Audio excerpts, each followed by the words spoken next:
இந்த உலகத்துல இந்த பிரபஞ்சத்திலிருந்து எடுத்த கர்மவினை தீர்க்கக்கூடிய மூல மந்திரம். நீங்க கோவில்ல போய் விளக்கேத்துறதா இருந்தா இந்த மந்திரத்தை ஒரு முறை சொல்லுங்க. முற்பிறவியில செய்த பாவங்கள் எப்பிறவிக்கும் தொடராமல் இருக்க, இப்பிறவியிலேயே என் தந்தை வழியில் வந்த கர்மாவனை, என் தாய் வழியில் வந்த கர்மாவனைகள், என் தாயுடைய கர்ப்பத்திலிருந்து நான் இந்த பூமிக்கு கொண்டு வந்த கர்மாவனைகளும் இன்றோடு நிவர்த்தியாகட்டுன்னு 5 தீபம் விளக்கேத்தி சாமிக்கு தேங்காய் வளம் பூ மாலை கல்கண்டு வாங்கி அர்ச்சனை பண்ணி உங்க ஜாதகத்தை கொண்டு போய் சாமி பாதத்துல வச்சு இன்னையோட எனக்கு எல்லாம் நல்லது நடக்கும்னு மனசார கும்பிட்டு வாங்க. வாழ்க்கையில அசுர வளர்ச்சிக்கு வந்து. அனைவருக்கும் வணக்கம். பாரம்பரிய திருவள்ளுவர் குல வம்சம் பிரசன்ன ஜோதிடர் சுபமாரிமுத்து திருப்பூர்லேருந்து இந்த பதிவு உங்களுக்காக. அவிட்ட நட்சத்திரங்கம்மா. அவிட்ட நட்சத்திரம் அதாவது திருவோணம் 22வது நட்சத்திரமாக இருந்ததுங்க. அவிட்டம் வந்து 23வது நட்சத்திரம். இந்த 23வது நட்சத்திரம் வந்துருச்சு. இந்த 23வது நட்சத்திரத்தில் அவிட்ட நட்சத்திரத்துக்கு மகர ராசி வருங்க, கும்பராசி வரும். அவிட்ட நட்சத்திரத்தில் பிறந்துக்கிறவங்க செவ்வாய் திசையில் தான் பிறப்பாங்க. என்றைக்குமே பாருங்கள், ஒரு உதாரணமாக சொல்கிறேங்க, சைலண்ட்டாக ஒரு விஷயம் நடக்குங்க. அவிட்ட நட்சத்திரக்காரர் எப்போவுமே தனியாக தான் இருப்பாங்க. ஆனால் ஃபேமிலியோடு இருக்கிற மாதிரி தான் காமிப்பாங்க. ஆனால் அவங்களுக்கு தனியாக தான் இருப்பாங்க. அவங்களுடைய மனசுக்கு அவங்க எதையுமே புண்படுத்தாமல் அவங்க தனிமை விரும்பி எப்போவுமே குடும்பமே இருந்தாலும் கூட கொஞ்சம் தனியாக இருப்பாங்க. இந்த அவிட்ட நட்சத்திரத்தில் ஒருத்தர் பிறந்தால் செவ்வாயுடைய நட்சத்திரம் கொஞ்சம் அமைதியான டைப்புங்க அவங்க. இந்த கும்பத்துக்குள்ளே சந்திரன் வந்துட்டாலே அவிட்ட நட்சத்திரம் வந்து பொதுவாகவே சனியோட வீட்டுக்குள்ளவே அவிட்ட நட்சத்திரம் பிறந்த சனினா சுலோ, மன அமைதியாக அப்படியே பொறுமையாக நிதானமாக எல்லோரும் மாதிரி ரொம்ப வேகமாக அப்படியே கொந்தளிக்கிற மாதிரி இல்லாமல் அப்படி ஸ்மூத்தாக அந்த நட்சத்திரம் அப்படியே மெல்லமாக போகுங்க. ஆடம்பரம் இல்லாத நட்சத்திரம். இந்த அவிட்ட நட்சத்திரத்தில் பிறந்த சிறு வயசில் கஷ்டப்படுவாங்க. ஆனால் அவங்க பாருங்கள் 32 வயசுக்கு மேலே அவங்க நல்லா இருப்பாங்க. இந்த செவ்வாய் திசையில் அவிட்ட நட்சத்திரத்தில் பிறந்தாங்கன்னா, அவிட்ட நட்சத்திரம் வந்து செவ்வாய் திசை. செவ்வாய் வந்து 7 வருஷ திசைங்க. இந்த 7 வருஷ திசையில் 3 வருஷம் 6 மாதம் தாயுடைய கர்ப்பத்தில் இருப்பு திசை. செவ்வாய் திசை முடிஞ்சு ராகு ஒரு 18 வருஷம், 18 3 21. இந்த ராகு திசை முடிஞ்ச குரு ஒரு 16. அப்போது 20 16 36 1 37. இப்போ இவங்களுக்கு குரு திசையில் தான் கல்யாணங்க. அவிட்ட நட்சத்திரத்தில் யார் பிறந்தாலும் குரு திசையில் தான் கல்யாணம் பண்ணியிருப்பாங்க. இந்த ரகசியம் வந்து இது வரைக்கும் அவங்களே யோசிச்சிருக்க மாட்டாங்க. எப்படி அவர் குரு திசையில் கல்யாணம் பண்ணுன்னு சொன்னார்? ஆச்சரியமாக இருக்குதே. எல்லோரும் கல்யாண திசை இது வரைக்கும் யாருமே சொல்லலையே, எப்படி கரெக்டாக கல்யாண திசை சொன்னார் அப்படின்னு நினைப்பாங்க. அந்த இடத்துல கால்குலேஷன் நம்ம போட்டு பார்த்தா கரெக்டாக அவருடைய பாரம்பரியமாக அந்த கணிதம் படித்ததில் செவ்வாய் திசை முடிஞ்சு ராகு திசை முடிஞ்சு குரு திசை வரும்போது குரு என்பது குருவலன் வந்த மாதிரி சுப நிகழ்ச்சிகள் நடக்கும். 20 வயசுக்கு மேலே ஆதி காலத்தில் கல்யாணம் பண்ணி வச்சு பிள்ளைய நம்ம வீட்டில் வச்சிருக்கூடாது, நேரங்காலத்திலேயே பிடிச்சி ஒரு மனுஷன் கையில் பிடிச்சி கொடுத்துடணும்னு சொல்லி அந்த காலத்திலே பழமொழி உண்டுங்க. அதனால் என்ன பண்ணிடுவாங்கன்னா, வயசு பொண்ணுங்களை நீ அங்கே பார்க்காத இங்கே பார்க்காத இப்படி எல்லாம் சொல்லி பிள்ளைய பெற்றுட்டாலே தாய் வந்து அடிமடியில் கட்டி வளர்த்தோன்னு பெரியவங்க சொல்லி கொடுப்பாங்க. ஏன் அப்படின்னு கேட்டிங்கன்னா, அந்த குழந்தை பிள்ளைகளுக்கு அது தெரியாதுங்க. ஏதோ மனசு ரீதியாக ஒரு ஆசை வச்சுட்டாங்கன்னா அவங்க மைண்ட்லேருந்து எடுக்க முடியாதுன்ட்டு ஆசைகள் வளராதுக்கு முன்னாடியே பெரியவங்க பார்த்து கட்டி கொடுத்துருவாங்க. எப்படிங்கம்மா? இதெல்லாம் அந்த காலத்தில் முன்னோர்கள் பழமொழி சொல்லி வச்சாங்க. இதெல்லாம் இன்றைக்கி நம்மளுக்கு கொஞ்சம் கிடைக்கிறது கொஞ்சம் வரப்பிரசாதம் தாங்க. பெரியவங்க சொல்லு என்றைக்குமே ரொம்ப அற்புதமாக இருக்குது. அப்போது அந்த ஜாதகத்தில் நம்மளுடைய கர்மான்னு ஒன்று இருக்கிறதுனால அந்த கர்மாவில் இருந்து நம்ம மீண்டு வரணும்னா நம்ம வாழ்க்கையில் அடுத்த லெவலுக்கு போகணும் இல்லைங்களா? அப்போ தெய்வத்தினுடைய சக்திகள் ஜாதகத்தில் ஒரு நல்ல பிரபலியமாக நம்ம வாழணுங்கிறதுக்காக இந்த உலகத்தில் பிறப்பெடுத்ததுக்கு அந்த அவிட்ட நட்சத்திரத்தில் யாராவது ஒருத்தர் பிறந்தாங்கன்னா அவங்க வாழ்க்கையில் இனிமேல் அவங்க நல்லா இருக்கிறதுக்கு முருகருடைய சப்போர்ட்டு நல்லா இருக்கு. முருகர் தான் அவிட்ட நட்சத்திரத்துக்கு வந்து அதிபதியாக வர்றார் செவ்வாய்.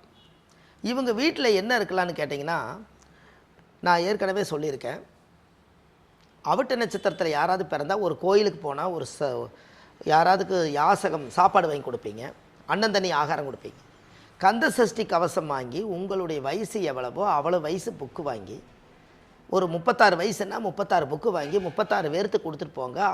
அந்த முருகனை பாராயணம் பண்ண யார் வாங்கி கொடுத்தீங்களோ அவங்களுக்கு அந்த பலன் கிடைக்குன்னு சொல்லுவேன். ஒரு குழந்தைக்கு ஸ்கூல் புக்கு வாங்கி கொடுத்த மாதிரி முருகனை நினச்சி நீங்கள் வந்து கந்த சஷ்டி கவசம் புத்தகம் வாங்கி கொடுத்தா எல்லோரும் காலையில் எழுந்திரிச்சோன்னே ஒரு முறை பெரட்டி படிப்பாங்க இல்லைங்களா? அந்த புத்தகம் வாங்க. வீட்டில் எப்பவுமே வந்து அவிட்ட நட்சத்திரக்காரு ஒரு வேல் சூலாயுத வச்சுக்கோங்க, ஒரு வேல் வச்சுக்கோங்க, முருகருடைய வேல் வச்சுக்கங்கன்னு சொல்லுவோம். அவிட்ட நட்சத்திரத்தில் ஒருத்தர் பிறந்தால் தவிட்டு பானையெல்லாம் தங்கமா. எனக்குமா அவிட்ட நட்சத்திரக்காரு தவிட்டு பானையெல்லாம் தங்கம்மா. அவிட்டம் தவிட்டு அந்த காலத்தில் சொல்லுவாங்க. அவிட்ட நட்சத்திரம் வந்து தவிட்டு பானையெல்லாம் தங்கம்மா. அப்படின்னு என்னங்க, மிச்சம் வச்சு பிழைக்கிறது அவிட்ட மாட்டை யாரும் பிழைக்க முடியாதான். இல்லைனாவது சோப்பில் காசு வச்சுருப்பாருங்கன்னு. என்கிட்ட பணம்லாம் இல்லைம்மா, என்கிட்டலாம் கேட்காத நீ சும்மா நல்லா வேலை வெட்டிக்கு போய் பல நாள் ஆச்சு அப்படிம்பாரு. ஆனால் காசு சுருட்டி வச்சுருப்பாருங்களா.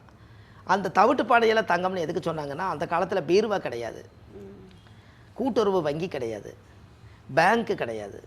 அதனால் என்ன பண்ணுவாங்கன்னா மொடாவாக ஒரு 7 மொடா வச்சுருப்பாங்க வீட்டுக்குள்ளே.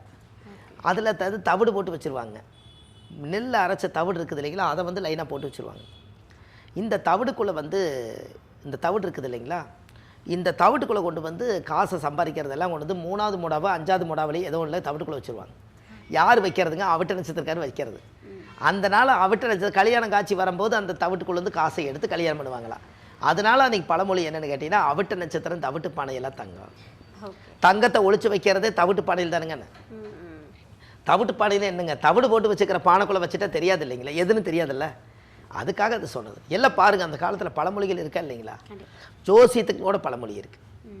அப்போ இந்த முன்னோர்களெல்லாம் அந்த காலத்தில் வாழ்ந்ததில் ஒரு பெரிய ஒரு ஆராய்ச்சி என்னென்னு கேட்டிங்கன்னா, வாழ்க்கையில் அடுத்தடுத்த லெவலுக்கு போகிறதுக்கு அவிட்ட நட்சத்திரக்கார் என்றைக்குமே அவங்க பேச்சு, அவங்க யாராவது ஒருத்தர் சொன்னால் கூட கேட்க மாட்டாங்க, அவங்க புத்தியிலே அவங்க வாழ்ந்துட்டுருப்பாங்க. அப்போ அவர் பிறக்கும்போது செவ்வாய் திசையில் பிறப்பார். செவ்வாய் திசை 3 வருஷம் 6 மாதம்.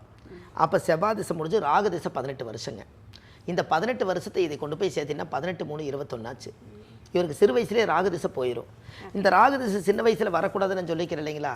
அப்போ இந்த ராகு திசை வந்துருச்சு, என்ன நடக்கும் அப்படின்னு கேட்டிங்கன்னா, 18 வருஷம் ராகு திசைன்னா அவர் 18 வயசில் வயசு பையனாக தானே பாருங்க.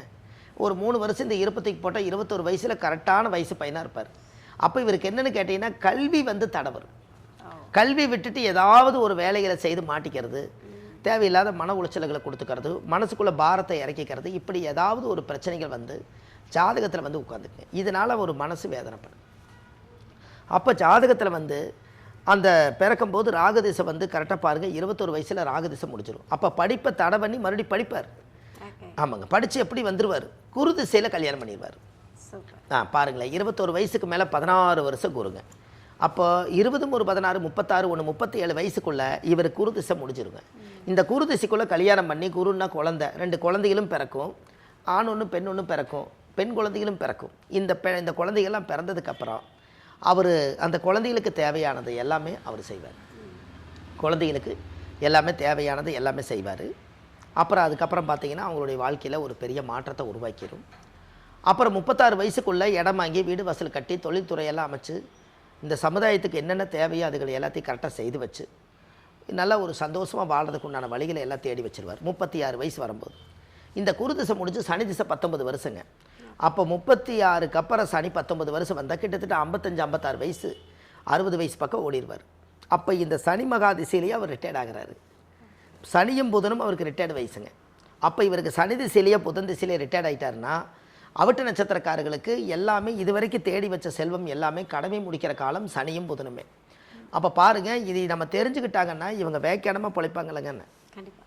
என்னங்கம்மா, ஒரு ஜாதகத்தில் நமக்கு என்ன திசை நடக்குது, என்ன வயசு நடக்குது, மறுபடியும் இந்த திசை முடியும் போது இன்னொரு திசை நடக்கும்போது எனக்கு எவ்வளோ வயசு, அந்த திசை எவ்வளோ வயசு, இதை கம்பேர் பண்ணி நீங்கள் கொண்டு போக வரைக்கும் உங்களுக்கு நல்லது.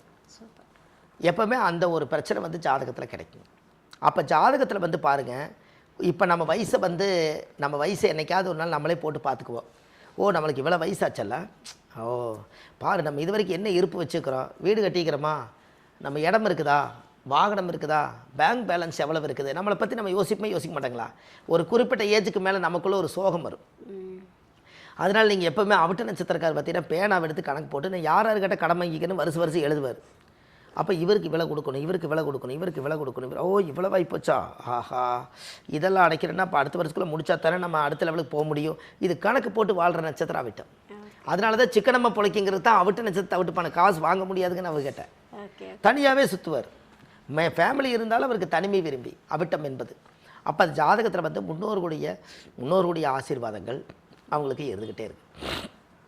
அதே போல் முருகன் அவங்க கண்டிப்பாக கும்பிடணும். வாழ்க்கையில் அவிட்ட நட்சத்திரத்தில் யாராவது ஒருத்தர் பிறந்த 6 வடை முருகரை போய் கும்பிட்டு வந்துடணுங்க. ஏன்னா செவ்வாய் திசையில் யாரெல்லாம் பிறந்திருக்காங்களோ அவங்க 6 வடை வீடு தான் சொந்த வீடு, 7வது வீடு தான் இவங்க வீடுங்க. என்ன இவங்க குடியிருக்கிற வீடு யாராவதுக்கு வீடே அமையலைங்க, எனக்கு வீடு அமையலை, நான் எவ்வளோ நாள் நான் 40 வருஷமாக வாடகை வீட்டில் இருக்கிறேன்னா 6 வட வீட்டுக்கும் போய் சாமி கும்பிட்டு வந்தால் 7வது வீடு இவருக்கு சொந்த வீடு அமையுங்கன்னு. அது நீங்கள் கண்டிப்பாக அது செவ்வாய் திசையில் பிறந்தவங்களுக்கு செவ்வாயுடைய ஆதிக்கம் 10வது நாள் தான் பூமி அமைய மாட்டேது. அப்போ பூமி சம்மந்தப்பட்ட செவ்வாயோட ஆதிக்கம் யாருக்குன்னா முருகன். அப்போ 6 முருகர் தான் இந்த உலகத்தில் படையெடுத்தாங்க. அதனால் 6 பட வீட்டையும் போய் கும்பிட்டு வந்தாச்சுனால் 6 முருகருடைய சக்தி 7வது வீடாக மாறுமா. சூப்பர். அப்போ ஜாதகத்தில் பாருங்கள், தெய்வம் அமைச்சு கொடுக்குற வீட்டில் தான் குடியிருக்கணுங்கிறது விதி இருக்குது. அப்போ அவங்க ஜாதகத்தில் பாருங்கள், பூர்வ ஜென்மத்தினுடைய யோகங்கள், அதனுடைய பவர்கள், இது எல்லாமே வாழ்க்கையில் ஒரு பெரிய அசுர வளர்ச்சிக்கு வர்றதுக்கு இந்த யோகம் நம்மளுக்கு சரியாக வரும். அப்போ இதெல்லாம் நம்ம ஜாதகத்தில் வந்து முன்னோர்கள் இது எல்லாம் வந்து சரிப்படுத்தி வச்சுக்கிறனால தான் இதுவரை காலமாக நம்ம வாழ்க்கை இவ்வளவு காலம் வந்ததுக்கு காரணம். அப்போது அந்த பூர்வ ஜென்மத்தினுடைய கணக்கை இந்த காலகட்டங்களில் நம்ம எல்லா விஷயத்தையும் செஞ்சுருக்கிறோம். அவிட்ட நட்சத்திரம் பிறந்துக்கிறவங்களுக்கு கோயில் கொடுத்துட்றேங்க. அந்த கோயிலுக்கு அவங்க போய் சாமிக்கு தேங்காய் பழம் பூ மாலை கல்கண்டு வச்சு அர்ச்சனை பண்ணி அந்த கோவிலில் சாமி கும்பிட்டு வந்தாச்சுன்னு சொன்னால் அவங்க வாழ்க்கை ரொம்ப நல்லா இருக்குங்க. கண்டிப்பாக நீங்கள் இதை செஞ்சுட்டு வாங்க, உங்கள் வாழ்க்கை ஒரு பிரமாதமாக இருக்கும். சூப்பர். இப்போ வந்து நீங்கள் வந்து பெற்றோருக்கு ஒரு சிறந்த அறிவுரையாக அந்த வீடியோவில் ஒன்று சொல்லியிருக்கீங்க. என்ன அப்படின்னா, அவிட்டத்தில் இருக்கக்கூடிய குழந்தைகளை பற்றி பெற்றோருக்கு ஒரு கவலை வந்துடும் இல்லையா? ஐயோ நம்ம பையனுக்கு 21 வயசுக்குள்ளே ராகு நடக்குதா, அப்போ நம்ம எப்படி அதை வந்து பத்திரமா பார்த்துக்கணும், எப்படி படிக்க வைக்கணும் அப்படின்னு இனிமேல் இந்த வீடியோவை பார்த்து சிந்திப்பாங்க. கண்டிப்பாக. அதுக்கப்புறம் வந்து குரு நடக்குதுன்னு சொல்லி அதுக்கும் ஒரு நிம்மதி கொடுத்துருக்கீங்க, பெருமூச்சு கொடுத்துருக்கீங்க. கண்டிப்பாக இப்போ அவங்களுக்கு வந்து ஒரு மன நிம்மதி கிடைச்சிருக்கும் அப்படின்னு நினைக்கிறேன். ரொம்ப நன்றி. ரொம்ப நன்றிம்மா. வணக்கம். ஐயா, அவிட்ட நட்சத்திரம் பேசிகிட்டு இருந்தோம், நிறைய விஷயங்கள் சொல்லிட்டீங்க. சரி. ஸோ அதுக்கு வந்து சஸ்பென்ஸாக வந்து ரகசிய கோவில் அப்படின்னு ஒரு விஷயத்த சொல்லுவாங்க. ஓகே, இந்த அவிட்டம் போய் வழிபட்டுட்டு வரக்கூடிய அந்த கோவில் எது ஐயா? கண்டிப்பாங்கம்மா. அதாவது இது ரொம்ப அற்புதமான விஷயங்க. அதாவது இந்த அவிட்ட நட்சத்திரத்துக்குன்னே ஒரு ரகசிய கோயிலுங்க, ஆதிகால பரிகார கோயிலுங்க இது. இந்த ஆதி காலத்தில் இவங்கெல்லாம் கட்டினதுனால ஆதிகால பரிகார கோயிலுங்க. இது வந்து பார்த்திங்கன்னா தஞ்சாவூர் மாவட்டம் கும்பகோணம் போகும் சாலையில்